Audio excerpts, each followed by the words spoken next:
Apa menurutmu Tan Malaka itu pahlawan atau pengkhianat bangsa? Oke, jelas-jelas Tan Malaka itu pahlawan bangsa dikarenakan jasanya bagi bangsa Indonesia. Tan Malaka adalah seseorang yang menciptakan nama Republik Indonesia dalam bukunya Narda Republik Indonesia atau Menuju Republik Indonesia pada tahun 1925. Yang dimana buku ini menjadi inspirasi bagi pejuang kemerdekaan seperti Soekarno untuk melakukan pergerakan kemerdekaan Indonesia. Tan Malaka pada awal hidupnya merupakan pemuda di Pandan Gadang, Sumatera Barat. Ia merupakan murid yang sangat cerdas di kampungnya yang kemudian mengumpulkan uang agar Tan Malaka bisa sekolah di Belanda. Kemudian ia diterima di Rijksweg School, sekolah kejuruan guru negeri di kota Haarlem, Belanda.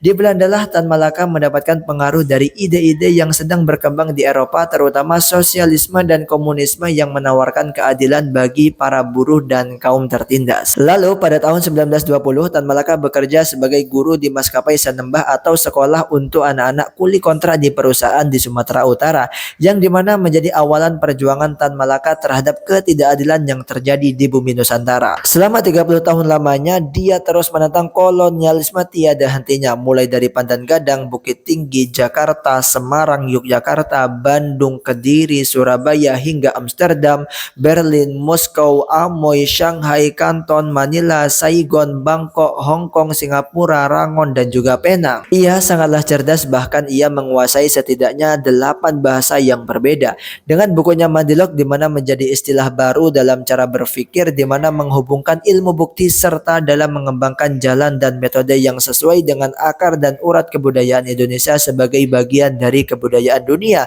Karya ini didasarkan dari kondisi Indonesia, terutama dalam rakyat Indonesia, situasi dan kondisi Nusantara, dan cara dalam memecahkan masalah tersebut. Lalu Tan Malaka kemudian membuat perkumpulan yang bernama Persatuan Perjuangan. Perkumpulan berisikan organisasi yang bertujuan untuk menolak diplomasi pemerintahan Indonesia yang terjadi pada saat itu, di mana 141 organisasi masyarakat yang berbeda dibawahi Tan Malaka dan Sudirman, yang kemudian menjadi kelompok oposisi pertama di Indonesia.